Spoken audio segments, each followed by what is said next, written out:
Good morning, welcome to Talking Movies. I'm Spling. This week we're talking about a dark crime drama, a snarky New York comedy, and a weird horror comedy. Starting off with a new release, Dark Places. 30 years after her family was brutally murdered, a woman agrees to revisit the crime and uncover truths surrounding the tragic night. It's from Gilles Paquette-Brenner and stars Charlize Theron, Nicholas Hoult, and Christina Hendricks. This sinister crime drama is based on the novel by Gillian Flynn, the author of Gone Girl. The film seems partly inspired by West of Memphis and has a similar tone to The Devil's Knot as we revisit a woman's testimony, collecting and examining evidence surrounding a farm murder.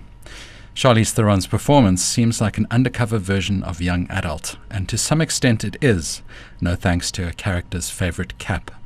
You imagine she accessed some of her personal history and South African heritage for the role.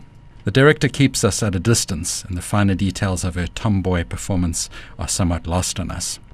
It's a fascinating story merging US pop culture and the effects of a highly publicized murder. The drama lives up to its title, going to some very dark places as the lead reconnects with people from her past who were involved in the occult. Theron anchors proceedings, and the dark energy keeps it dangerous and unpredictable as we jump back and forth in time.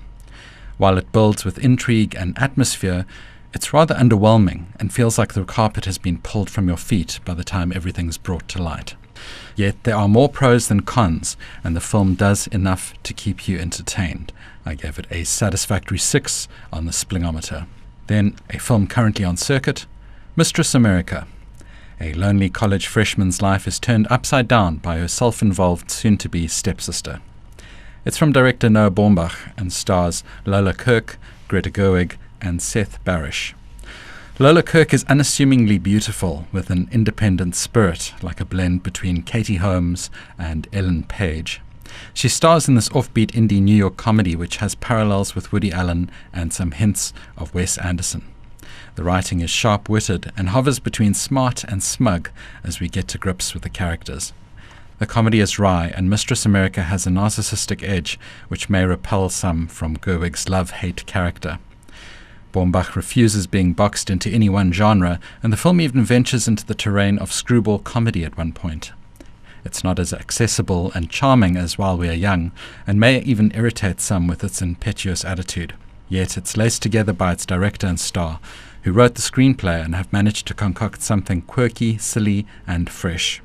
It's not for everyone, and your enjoyment of Mistress America will hinge largely on your appreciation of the work of filmmakers like Noah Baumbach, Wes Anderson, and Woody Allen. I gave it a satisfactory 6 on the Splingometer. Moving on to a new rental, The Voices. A guy pursues his office crush, but things turn sinister when she stands him up for a date. It's from director Marjane Satrapi and stars Ryan Reynolds, Gemma Arterton, and Anna Kendrick. You'd usually associate Ryan Reynolds with charming everyman performances in dramas and comedies. He's a likable chap with good screen presence and timing. He's expanded his range to include psychological horror comedy. It's a strange genre mix that recalls Dexter and films like The Cable Guy and Some Guy Who Kills People. The horror is grisly, yet the film exists in two worlds, one cartoonish universe and another hard-hitting reality. Perhaps this is what inspired the casting of Reynolds. His pets talk to him as if they were Matthew McConaughey and Billy Connolly. He commits heinous murders offhandedly, and it works hard for cult appeal as a strange, independent horror version of Office Space.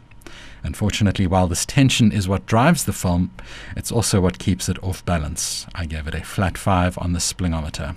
So just to wrap up, Dark Places, a dark, curious, yet ultimately underwhelming crime drama, a satisfactory 6. Mistress America, a smart to smug New York comedy drama, a satisfactory 6. And The Voices, an off-balance horror comedy with cult ambitions, a flat 5. For more movie reviews, interviews, and features, visit spling.co.za or spling.mobi on the go. And remember, don't wing it, spling it.